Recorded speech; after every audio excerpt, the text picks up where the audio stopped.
Don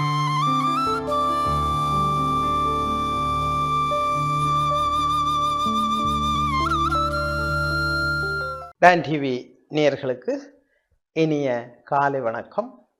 எங்களுடைய சுற்றுச்சூழல், இயற்கை சமநிலை, இன்று உலகத்தினுடைய ஃபர்ஸ்ட் இஷ்யூ, முதலாவது இஷ்யூ, உலகம், இலங்கை எல்லாம் எங்களுடைய இயற்கை சூழலை பாதுகாத்தல், அதன் மூலம் மனிதர்களை பாதுகாத்தல்.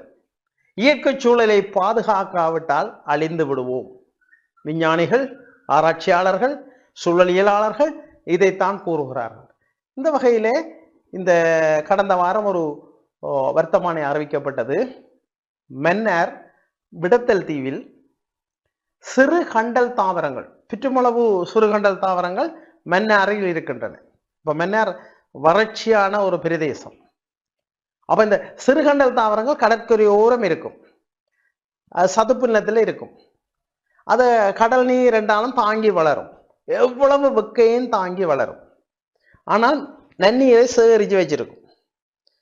அப்போ இந்த நீர் எங்களுடைய சூழல் சமநிலையை பேணும்.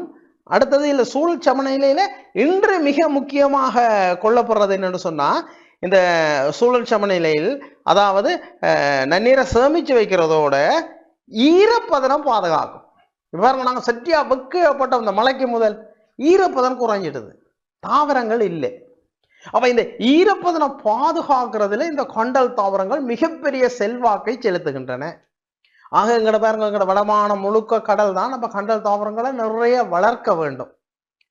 அப்ப இந்த வர்த்தமானி அறிவித்தல்ல இந்த கண்டல் தாவரங்கள் உள்ள பிரதேசம் விடுபட இருக்கிறது, யாருக்கோ கொடுக்கப்பட இருக்கிறது. ஏதோ வர்த்தகம் ஏதோ ஒன்று செய்ய போகிறார்கள். ஆக அந்த கண்டல் தாவரங்கள் அழிக்கப்பட இருக்கின்றன.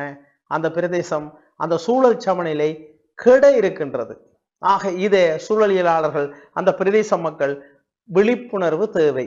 இதே போல எங்களுடைய யாழ்ப்பாணம் சுத்தி கொஞ்சம் கண்டல் தாவரங்கள் இருக்குது, தீபகத்துல கூடுதலாக. அப்ப மண்டதீவு பிரதேசத்துல பாதுகாப்பு படையினரும் இந்த கண்டல் தாவரங்களை நட்டு வளர்த்திருக்கிறார்கள். மிக பயனுள்ள ஒரு செயற்பாடு, மீனவர்களை பாதுகாக்கும்.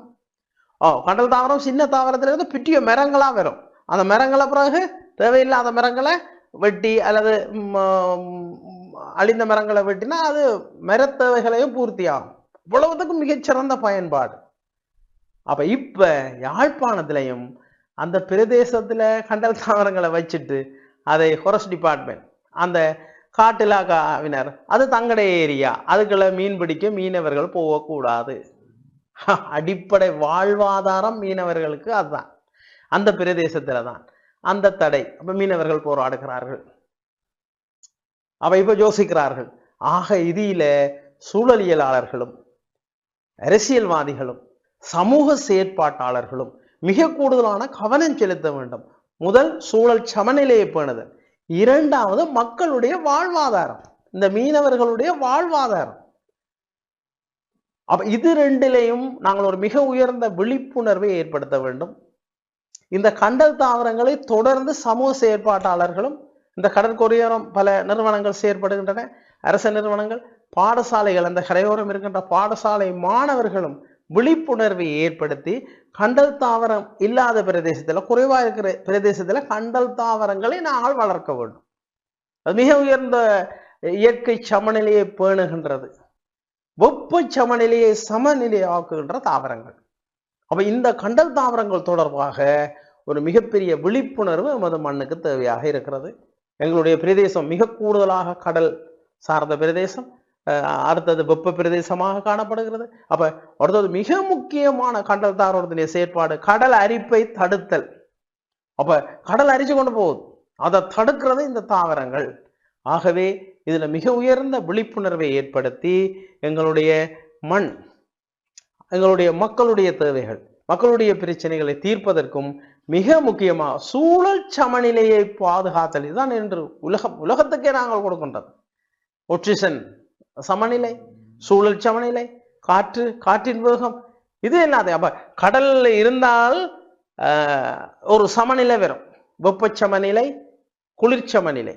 அப்ப எங்கட வடக்கு மாகாண பிரதேசத்துல கூட கடலுடைய செல்வாக்கு, அதனால இந்த பெரிய பேரழிவுகள் சுனாமி போன்ற பேரழிவுகள் நடக்கும் மொழியோ மற்ற பேரழிவுகள் ஒன்று நடக்காது. அதற்கான ஒரு பாதுகாப்பு சூழல் காணப்படுகிறது. இந்த வகையில் இந்த கண்டல் தாவரங்களை பாதுகாத்து தொடர்பான ஒரு விழிப்புணர்வை மக்களிடையே ஏற்படுத்துவோம். நன்றி, வணக்கம்.